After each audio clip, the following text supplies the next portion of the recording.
$99 virtual reality, tech diversity do's and don'ts, and a robot that's waiting in line for the new iPhone 6s. Tech News Tonight is next. This is Twit.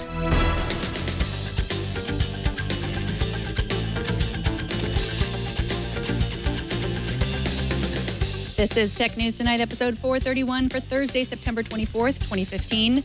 This episode of Tech News Tonight is brought to you by Braintree. If you're working on a mobile app and searching for a simple payment solution, check out Braintree. With one simple integration, you can offer your customers every way to pay, period. To learn more and for your first $50,000 in transactions fee-free, go to braintreepayments.com/technight.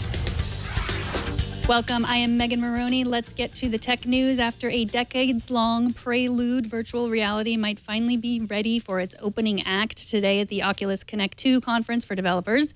Samsung unveiled the $99 Gear VR 2, which uses Oculus technology, and promises to be available before Black Friday. Joining us to talk about this and other announcements, as well as the state of VR in general, is Lauren Hockenson from the Next Web. Welcome, Lauren. Hi, Megan. So what did we learn at the keynote about the new Gear VR? Yeah, absolutely. So Samsung has actually had the Samsung Gear VR. They've called it the Innovator Edition. It's already out now. It's for $199, and it works, I believe, with the previous line of phones, including the Galaxy 4. So the new VR is actually $99, which is a big drop in price. It's also 22% lighter than the Innovator Edition. So it'll work with the Samsung Gear line of phones, which includes basically all of its latest phone set, including the Galaxy 6 Edge.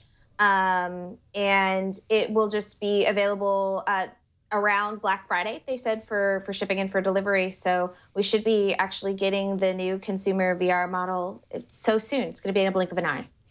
So now the Facebook-owned company also announced the consumer version of Oculus Rift that will roll out in the first quarter of 2016. What do we know about that? Yeah, absolutely. So if you look at the Samsung Gear VR model, that sort of $99 lightweight one that works with phones, you can look at the Oculus Rift as sort of like the full-fat computer model that will hook up to a computer running Windows and will allow you to play, big full-fledged games through your computer onto your VR.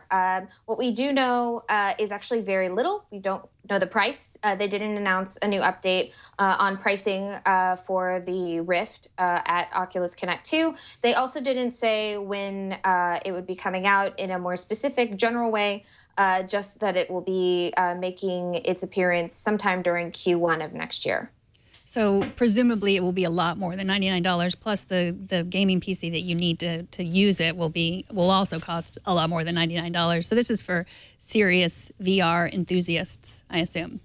Well, what they will be doing, it's something that they mentioned at Oculus Connect 2, is that they will have a list of computers that are Oculus ready. So these might be computers that people already own. I don't know exactly what the testing specifications are going to be for those specific requirements, those specific performance requirements. But they actually did announce a partnership with Alienware that will be producing an Oculus bundle, and they are working with all the major computer manufacturing companies, PC manufacturing companies, to ensure Oculus readiness. It's unclear exactly what the pricing structure will be, but if you're looking at that, or $99 for Samsung Gear VR, definitely you're going to be dropping more cash here. So they didn't just announce hardware; they also said what we could do with the headsets. Can you tell me about the content deals that they announced today? Yeah, great. So they have what they've called Oculus Video, which includes a partnership with Lionsgate, and perhaps more importantly, that Facebook 360 video that everybody was intrigued about a couple days ago. That made its appearance. It'll be available and usable, obviously, by Samsung Gear VR and later the Oculus Rift. They also have a partnership with Netflix that is fully inked and announced, which should be pretty exciting. It involves a virtual theater system, and it's designed to help, really enhance your Netflix experience if per se, you usually watch on your tablet.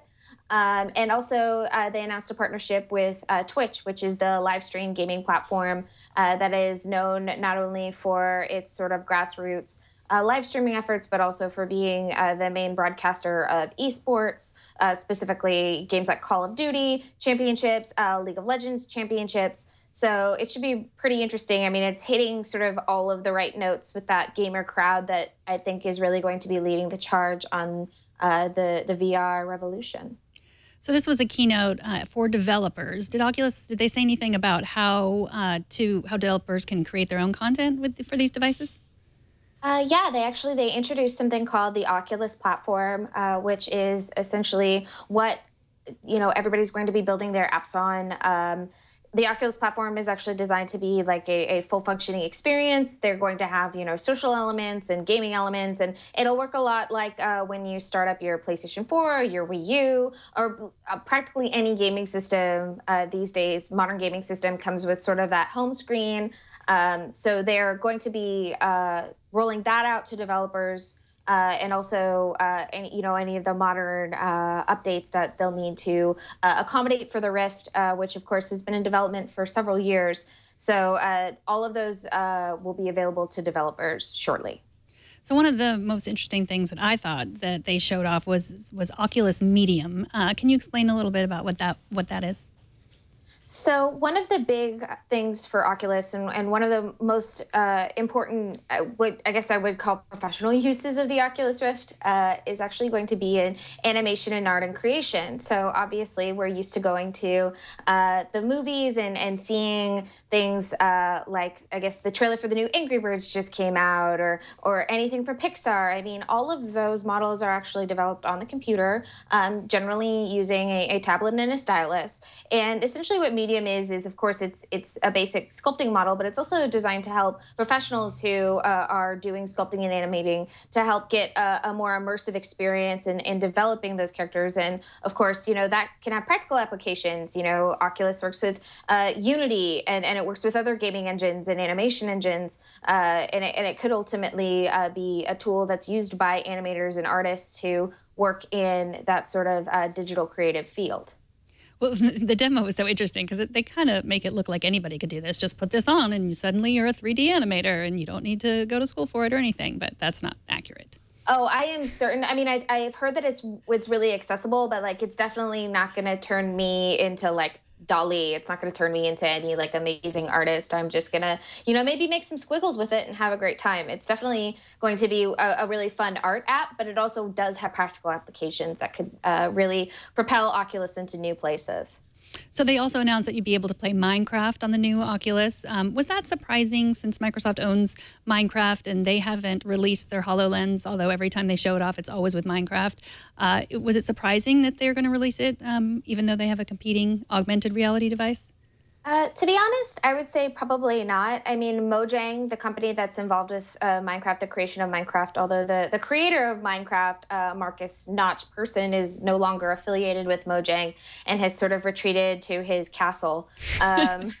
Hey, yeah, he has actually. But the Mojang company actually still works within Microsoft. And really the strategy around Minecraft has always been ubiquity. I mean, you can, play Minecraft on your iPad just as well as you can play Minecraft on your Surface, just as well as you can play Minecraft on your Xbox or your PlayStation or on your Mac or on your PC. They've really tried to make Minecraft sort of this ubiquitous software because I think that it really changes depending on the medium. And although, the HoloLens is still behind the Oculus VR, it's going to provide a completely different experience than what we'll see in the VR version. Because, HoloLens is not quite. It could be something really new and interesting and a new application of Minecraft that we've never seen before. So last you and I spoke about VR was when Time Magazine featured Palmer Luckey, founder of Oculus, on their cover, and then everyone proceeded to make fun of him. And you had a great piece that we discussed about how this always happens. Do you think anything announced today will change that general perception that people have that VR is just a toy for nerds? Well, if you watch the live stream and you watch the keynote, I mean, obviously Palmer Luckey is still Palmer Luckey. He's a really nice guy. He's really cool, but he's totally a nerd, and he's fully okay with being a nerd, and he's fully okay with identifying with nerds, and he called himself a nerd on stage. But what really is important here is that Samsung Gear VR. At a sub $100 price point, it is incredibly attractive. I mean, that is way less expensive than a handheld that you could get, a handheld gaming system like the Nintendo 3DS and the PS4. The Nintendo 3DS is currently at around $200, and if I recall correctly, the PS Vita is priced similar. So you have this opportunity to essentially, especially if you have a Samsung device, to just plug in and start experiencing VR in this very casual way. So I think that there's a lot of intrigue if people are curious about VR. Now they have a way to get into it that is full hardware. It's not a cardboard box, and they'll be able to sort of see for themselves. And I think that that's really the exciting thing, is that you have this two-pronged effort. You have the Samsung Gear VR, which is designed to reel people in and to get them, excited or interested in VR, even if they've never thought about it before, because the price point is so low. And then you've got the Oculus Rift on the other side, which is the big rig, as it were, that's going to really be the gem for early adopters and people who are really serious about VR. So I love the VR that I've tried. It's been very little that I've tried, but what I've tried has been amazing. The demos that I've seen when they're able to show it looks great. But I still worry that this is a technology that's inherently isolating in a society that's already becoming too isolated. Am I missing something with VR, or am I just old? So the really exciting thing that they debuted actually at Oculus Connect 2 is a whole suite of social features. They've really been thinking about how to integrate social interaction, not only in the Oculus platform, but also in games. They showed a demonstration actually with the Oculus Toy Box demo, which if you are familiar or have tried the Oculus Rift at any stage, you're probably familiar with it. It's just like you can pick up and maneuver and play around things. And they actually showed the demo with somebody else in the world. And, they said something really profound. They said, you could be in the sandbox, you could be in the toy box with someone who is thousands of miles away from you, and you guys could be working on the same project and working together, and it's almost like you're in the room with someone else. So they're really working on ways to help promote human interaction within VR and not make it just this solitary experience. But I mean, to any person on the street, you're still gonna have a visor on your head. You're still gonna be, immersed in a digital world. But I think that Oculus is really sensitive to that, and they're trying to figure out ways to promote social and human interaction from within the platform. It will be interesting. I mean, because in some senses it has that same Google Glass problem of, when someone's eyes are covered, it's a disturbing experience to see that. That's how we connect, by looking at each other. It's true. Yeah. So it is definitely one of those technologies that is here. It's going to change. How it's going to change everything, we'll have to wait and see. So we have more coverage on the Oculus Connect, and you can watch the whole keynote over at twit.tv, the live specials. But before you go, Lauren, I know you've been doing some excellent coverage on diversity in tech. You had two great articles.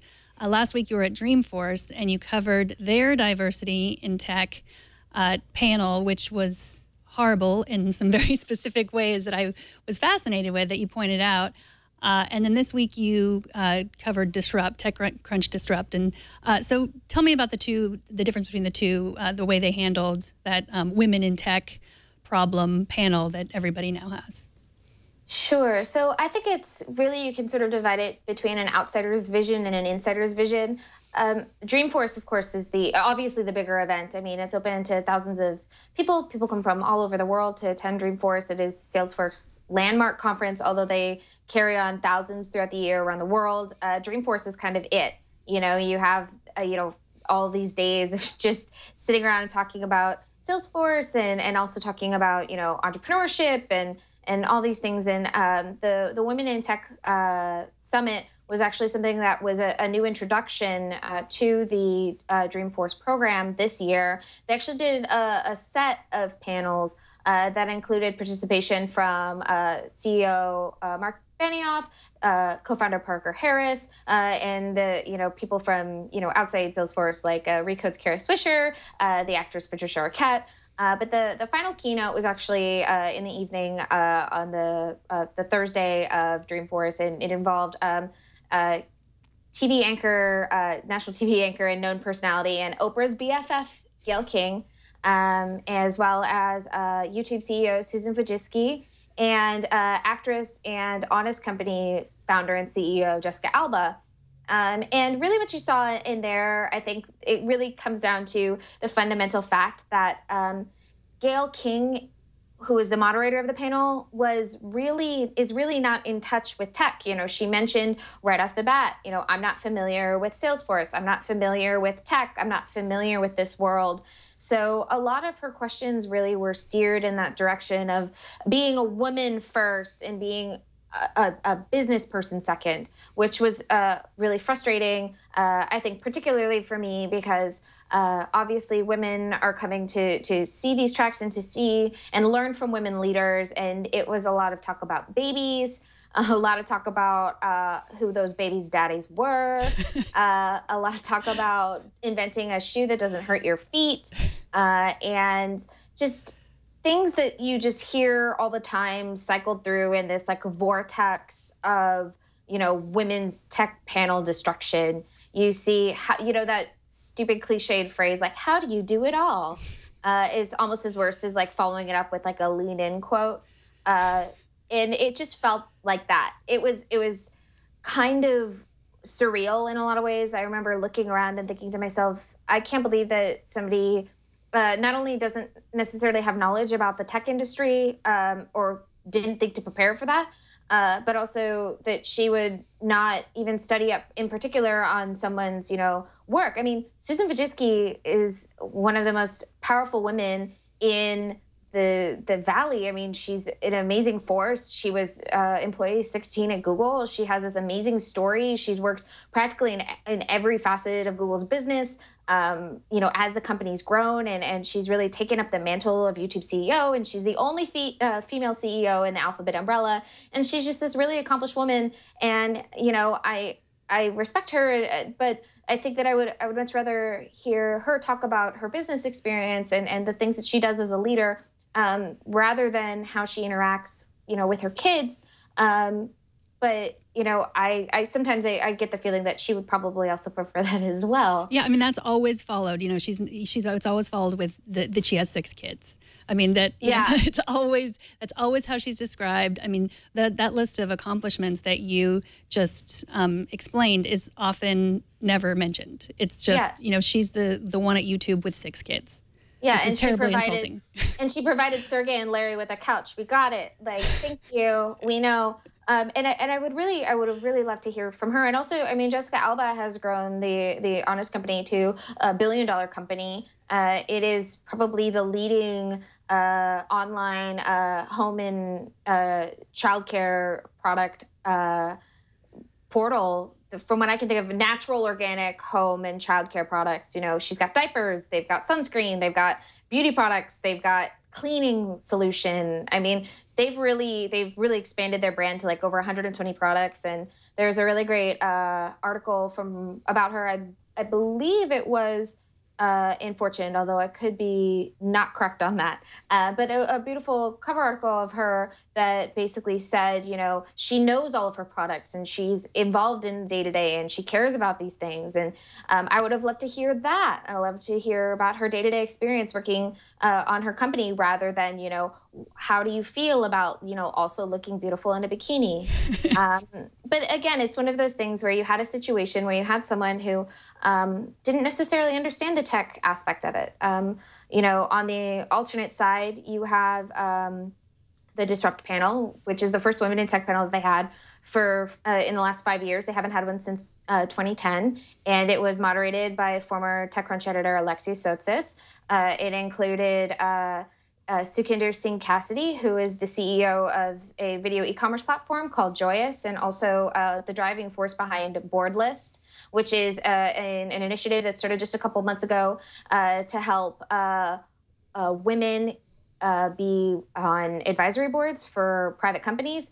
Tracy Chow, who is well-known Pinterest engineer, who has also been instrumental in starting the conversation surrounding females in tech and their numbers and their salaries, and really quantifying sort of the women in tech problem, and putting a lot of numbers and research into understanding exactly what we're working with. And she's been doing this since well before we had publicized EEO1 diversity reports. I mean, she's been really instrumental in helping push the narrative and push the science behind understanding why we have this women in tech problem. And then finally, we have Isis Anshali, who is the platform engineer over at OneLogin. She was the young one of the group, the optimist, I would say, probably also 22 years old, had, in her own words, accidentally started a global movement regarding the I look like an engineer hashtag. And, you know, they all brought different perspectives to the table. And I wouldn't say that it was, you know, incredibly eye-opening or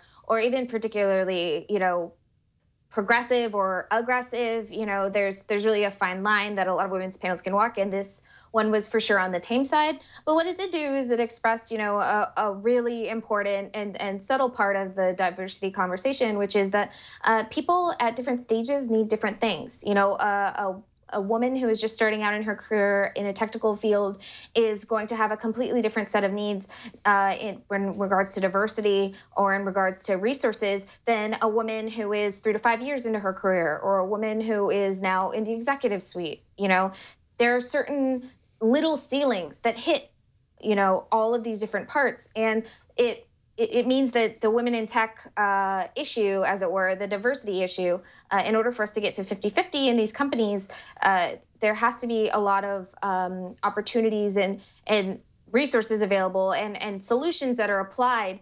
And there's not just one.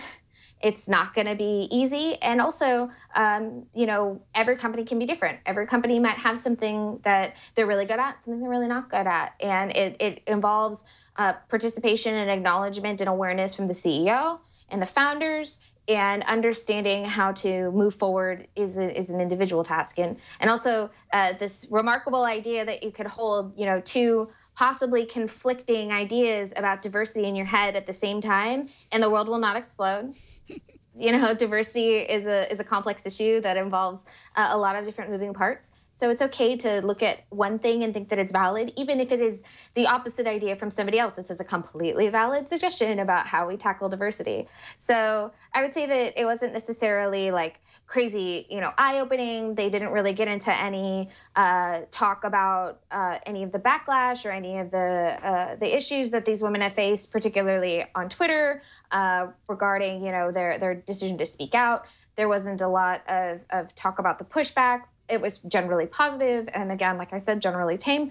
But, you know, it really drew a lot of issues forward that are really subtle, but also really important about the conversation.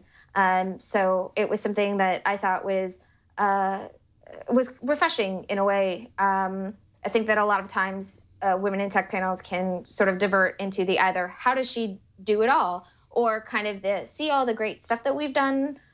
See all the great things that we do. Can you acknowledge that, and can we, you know, pat ourselves on the back for it? So seeing something that really focused directly on women who are working specifically within the cause of diversity, women in diversity, is a really great step forward. You know, and it doesn't just have to be women. Men can participate in these panels too. There wasn't a man on the TechCrunch panel, and I think that there probably should have been. Just to speak about how men are working towards diversity and working with women on these different movements and helping push the needle forward together. But all in all, I think that it was really great. I mean, it was completely interesting compare and contrast moment, and it was completely worth the sleepless nights I spent thinking about women in technology, of which there were many. Well, Lauren, thank you so much. I love your writing on this. And yeah, it's definitely not a one size fits all. And, you know, it's difficult when women are asked to speak for all women. So thank you so much. Lauren Hockenson is a reporter at The Next Web, at Lauren Hockenson on Twitter. Thanks so much for joining us. Thank you. Take care. Bye. Coming up, ad blockers get paid to deliver ads, and Pizza Rat gets an agent. But first, this episode is brought to you by Braintree, code for easy online payments. If you're a mobile app developer, check out Braintree. Braintree is the payment solution used by so many companies that have seamless payment experiences. like Uber, Airbnb, GitHub, StubHub, Hotel Tonight, Living Social, and many others. Braintree scaled with these companies from early-stage startups to the successful companies they are today. Now you can add a similar experience to your own app. With excellent customer service and simple integration, Braintree gets you ready to receive payments quickly. Braintree gives you a full-stack payment solution, support for all payment types your customers might want. Start accepting PayPal, Apple Pay, Bitcoin, Venmo, cards, and more, all with a single integration across all platforms with superior fraud protection, customer service, and fast payouts. To learn more and for your first $50,000 in transactions fee-free, go to braintreepayments.com/technight. Now on to a few more stories we're following. It's been about a week since Marco Arment pulled his ad blocker piece from the App Store. To recap, he withdrew it after a bout of conscience. He wanted publishers to be able to support their work with ads, and he didn't want to be in charge of deciding which ads to block and which to let through. Apparently, there are lots of companies out there willing to be the arbiter of whitelists when it comes to iOS 9 content blocking. But if your company wants a spot on that whitelist, you will have to pay. The Wall Street Journal reports that the popular iOS 9 ad blocker Crystal will allow some ads to bypass blocking for a price. Crystal developer Dean Murphy is working with a company called IO that maintains an acceptable ads policy to create a whitelist. Right now, over 70 companies, such as Google and Microsoft, have reportedly paid to skip past ad filters. IEO then pays Crystal a flat fee each month. This is not a new practice. It's been happening on web ad blockers for a long time, and while it does theoretically allow a better experience, if only acceptable ads are allowed through, it also offers an advantage to big companies who can afford to pay. Crystal's developer says this is not a money-making scheme for him, but rather a way to help publishers who have acceptable ads survive. Where will you buy your iPhone 6s tomorrow? I pre-ordered mine at noon on the first day you could pre-order, which was a good 12 hours after all the crazies like Leo ordered theirs at midnight. So my ship date is not until October 12th. Sprint says that if you go into a store tomorrow, they will have some, but I'll believe that when I see it. Mac Rumors says there are already lines forming at Apple stores in the UK, Germany, Chicago, and San Francisco. But when I say line, I mean a lot of people who might have been hired to wait there. But why wait in line or pay someone to wait for you when you can get a robot to do it? According to Mashable, there's a robot waiting in line to buy an iPhone 6s at the Sydney, Australia store. It's a telepresence robot called Lucy. It's an iPad attached to a Segway-type device. I happen to have my own little Lucy right here. She said she was tired, so she didn't want to go buy me a 6S, so she's here. But the one in Australia has a human handler waiting in her office, communicating with people out in the rain who are in line. Mashable didn't say which iPhone robot Lucy would be purchasing, but my money is on the rose gold one. The Verge reports that the White House considered bypassing encryption with malware disguised as updates. Thanks to PC Guy 8088 for posting a link to this story on the Tech News Today subreddit. The backstory here is that decades of pressure that the U.S. government has been putting on tech companies to build backdoors into software so law enforcement could unlock encrypted communication. Now, according to draft memos, one of the proposed solutions was to use companies' automatic update channels to put spyware on people's phones and tablets. The memo also acknowledged that this could call into question the trustworthiness of established software update channels. And finally tonight, did you happen to catch that rat who became an internet sensation due to his ability to carry a large piece of pizza down a flight of subway stairs? The rat is so resourceful that it has now managed to capitalize on its celebrity by hiring an agent. Sort of. According to TechCrunch, a company called Jukin Media has bought the rights to the 15-second video that reached over 5 million views on YouTube. TechCrunch says Jukin works fast. They bought the rat video when it only had 2,600 views. The video's creator, Matt Little, will control the funds for the rat until the rat turns 18. And that is it for this edition of Tech News Tonight. Steve Honaker sent me a direct message on Twitter, which I always welcome. I am at Megan Maroney. Yesterday, we talked about the surprising decline of ebook sales, and Steve sent me a link to an article by Bufo Calvin on his I Love Kindle blog. Bufo offers a few possible explanations to the decline, mostly Kindle-related. including the fact that the American Association of Publishers might not be taking into account independent publishing, which includes people who use the platform Amazon Kindle Direct to publish their books. They might also not be taking into account subscription ebook services like Kindle Unlimited or Oyster, which we heard this week is shutting down. There are a few other reasons. If you're interested, check out our Facebook page. Steve also posted the article there. As always, we love your feedback on Facebook, Twitter, and email. You can email us at tn2@twit.tv, or you can email me directly at megan@twit.tv. You can post a comment on YouTube or in iTunes, and if you want to submit news stories, you can do that on the Tech News Today subreddit. I always look at that when I'm picking out our lineup for the day. That is reddit.com/r/technewstoday. You can also subscribe to this show at twit.tv/tn2 and watch live every weekday at 4 p.m. Pacific. And don't miss our morning news program, Tech News Today, every weekday at 10 a.m. Pacific, 1 p.m. Eastern. I'm Megan Maroney. Thanks for watching. Bandwidth for Tech News Tonight is brought to you by CashFly.com.